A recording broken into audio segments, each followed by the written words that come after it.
इतिहासकारों की छवि हमेशा से ऐसी रही कि एक उम्रदराज व्यक्ति होगा, सफेद बाल होंगे, उर्दू के भारी भरकम शब्दों का जिक्र होगा। आज के दौर में भी जहां लोग इरफान हबीब जैसे इतिहासकारों को सुनना पसंद करते हैं, वहीं एक इतिहासकार ऐसी हैं जिनकी छवि इतिहासकारों की उस टिपिकल आइडल इमेज से हटकर है। शायद उनके इतिहास की समझ में झलक रही विचारधारा भी हर किसी को हजम नहीं। आई शैडो और मेकअप करते हुए इतिहास की गलियों से लोगों को रूबरू कराने वाली रुचिका शर्मा सोशल मीडिया पर अपने इसी अंदाज के लिए वायरल रहती हैं।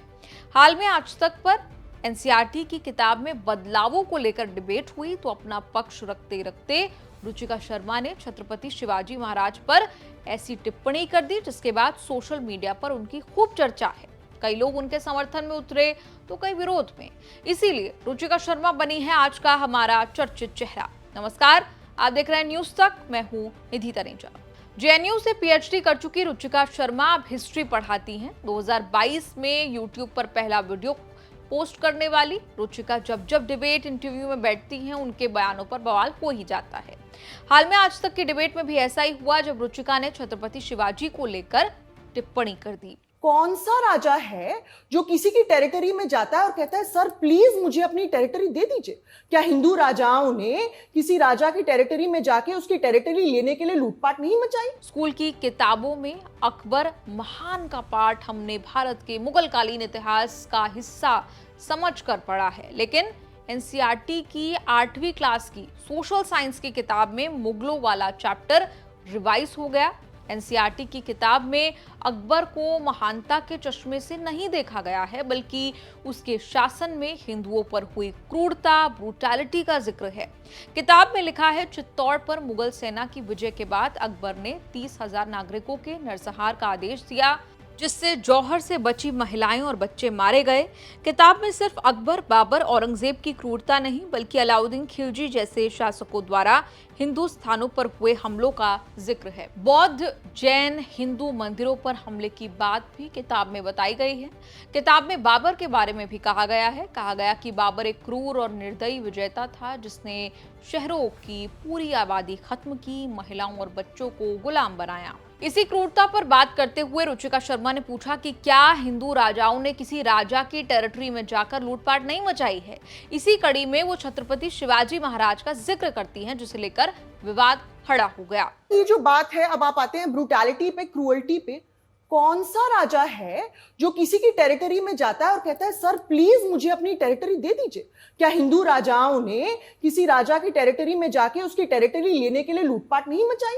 शिवाजी मुझे याद आते हैं। शिवाजी कर्नाटका में जब जो चिक्का राजा वुडेयार थे, अगेन हिंदू राजा, उनके खिलाफ जब कर्नाटक में उन्होंने अटैक किया श्रीरंगपट्टनम में, तो वो बाकायदा उनके बाखर में लिखा है कि आसपास की सारी जगहों को उन्होंने लूट लिया। रुचिका के इसी बयान को लेकर बवाल है। बीजेपी के IT cell head Amit Malviya ने कहा कि छत्रपति शिवाजी महाराज की तुलना मुगल अत्याचारियों से करना सिर्फ ऐतिहासिक विकृति नहीं, बल्कि राष्ट्र के प्रति घोर अपमान है। दावा किया कि छत्रपति शिवाजी महाराज ने ना तो मैसूर राज्य पर आक्रमण किया, ना ही चिका देवराज वोडेयार को लूटा। ये बात ऐतिहासिक दृष्टि से गलत और झूठ का प्रचार है। ये पहली बार नहीं जब रुचिका शर्मा और उनकी हिस्ट्री से बवाल हुआ हो। उस पर फेरिस्त पर हम आएंगे, लेकिन पहले बता देते हैं कि आखिर सिर्फ 4 साल में इतिहासकार बनकर उभरने वाली रुचिका आखिर है कौन। यूं तो रुचिका की रुचि इतिहास में तब से रही जब वो 8वीं क्लास में पढ़ती थी। पेरेंट्स को लगा इतिहास में करियर नहीं बन सकता, इसीलिए उन्होंने अंडर ग्रेजुएशन में बैचलर्स ऑफ बिजनेस स्टडीज किया। लेकिन उन 3 सालों में रुचिका को ये एहसास हुआ, पता लगा कि उन्हें इतिहास कितना पसंद है। 34 साल की रुचिका दिल्ली में पली बड़ी हैं, पंजाबी परिवार से आती हैं। मुझे हमेशा से इतिहास में रुचि थी, जैसे कि मैंने कहा 8th क्लास से ही रुचि थी, पर मेरे पेरेंट्स को लगा था कि इतिहास में कुछ करियर नहीं बन सकता, लाइफ नहीं बन सकती एंड ऑल ऑफ दैट। तो इसीलिए उन्होंने मुझसे अंडर ग्रेजुएशन में बैचलर्स ऑफ बिजनेस स्टडीज़ कराया।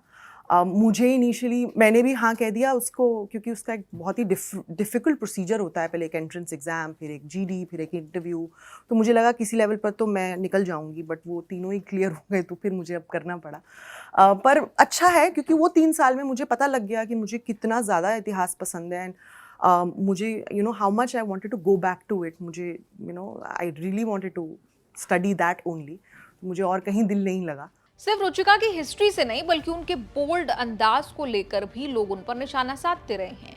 कभी उनके कपड़ों को लेकर सवाल हुए तो कभी मेकअप लगाकर हिस्ट्री पर ज्ञान देने को लेकर। रुचिका को कभी किसी ने माइल्ड इरफान हबीब इन अ साड़ी कह दिया तो उसे अपनी एक्स प्रोफाइल पर बैज ऑफ ऑनर मानकर रुचिका ने वॉलपेपर बना लिया। रुचिका बताती हैं कि इतिहास की जितनी भी समझ उन्हें है वो मेनली जेएनयू से ही सीखा पड़ा है। मुझे लगता है इतिहास का मुझे जो भी आज आता है वो ज़्यादातर मैंने जेएनयू में ही सीखा है। जेएनयू के जो प्रोफेसर्स जिन्होंने मुझे पढ़ाया है वो आई थिंक भारत के सबसे बढ़िया इतिहासकार हैं। जैसे मैंने शुरू में कहा कि इतिहासकारों की कन्वेंशनल एक्सेप्टेंस सफेद बालों से है, उम्र से है, लेकिन रुचिका ने 2022 में पहली वीडियो डाली आई शैडो लगाते हुए, मेकअप करते हुए। ये आइडिया भी उन्हें एक स्टूडेंट ने दिया। न्यूज तक के शो मंच पर रुचिका ने बताया कि उनके डार्क पीरियड में उन्हें आई शैडो लगाना थेरेपी जैसा लगता था।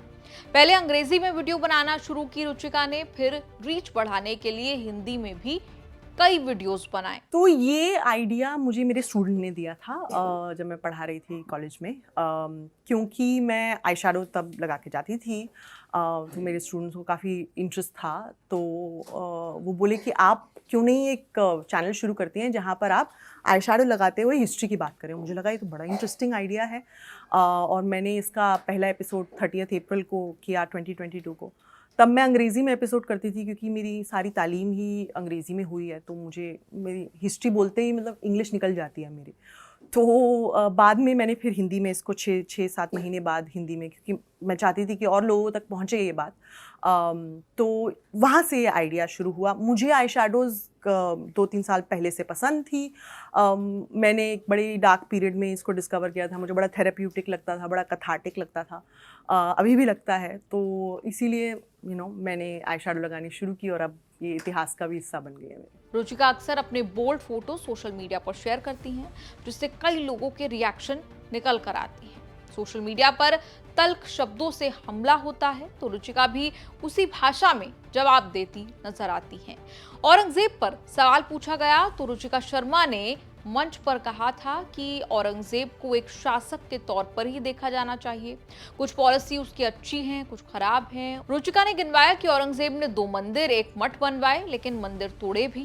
कहा कि औरंगजेब ऐसे रेयर शासक थे जिनका अफगानिस्तान से बंगाल तक और कश्मीर से लेकर तमिलनाडु तक साम्राज्य था। मुझे लगता है औरंगजेब को एज अ रूलर ही देखना चाहिए, एज अ शासक ही देखना चाहिए। जैसे बहुत शासक होते हैं, कुछ उनकी अच्छी पॉलिसीज़ होती है, कुछ उनकी खराब।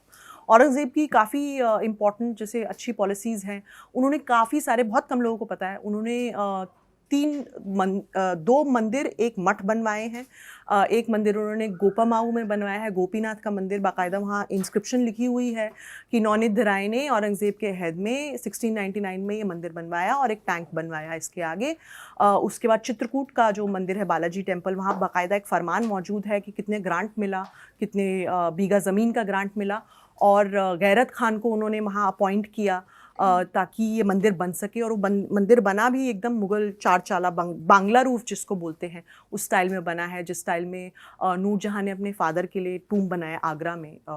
बहुत लोग जाते हैं सिर्फ ताजमहल को दिखाते हैं, इसको नहीं देखते। मुझे लगता है बहुत सुंदर है, इत्मादुद्दौला का टूम है, अगर कभी लोग जाएं तो वहाँ भी जाना चाहिए।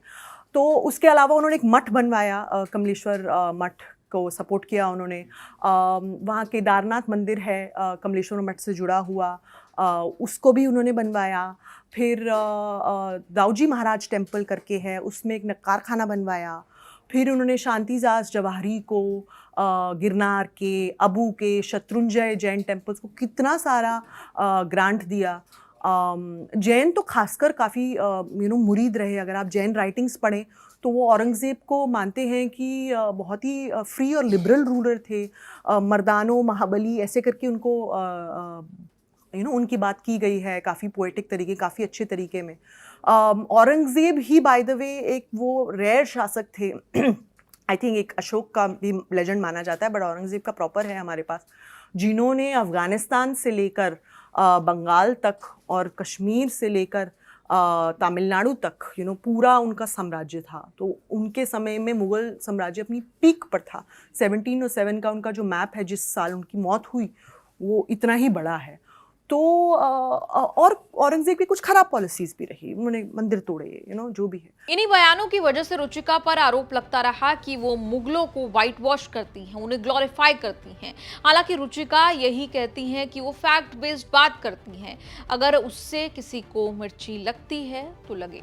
न्यूज तक के शो मंच पर रुचिका से पूछा गया था कि क्या आपका कोई बायस है, जैसे कि आरोप लगते हैं, राइट से आपकी क्या लड़ाई है, क्या दिक्कत है, लेफ्ट की तरफ से बैटिंग आप करती हैं क्या। इस पर रुचिका ने कहा कि हो सकता है मेरा कोई बायस हो।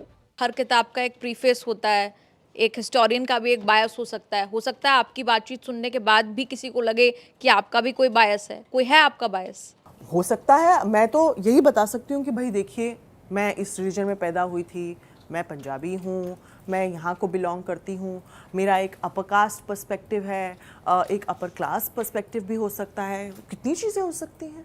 तो क्योंकि मैं भी तो एक आइडेंटिटीज़ का समागम हूँ, तो हो सकता है उसमें एक बायस झलके। मुझे नहीं लगता, मुझे अभी नहीं समझ आता, हो सकता है किसी और को समझ आए, राइट। मुझे कितने लोग ट्विटर पे बोलते रहते हैं कि अरे आप तो ब्राह्मण हैं तो इसीलिए आप ऐसा कह रही हैं।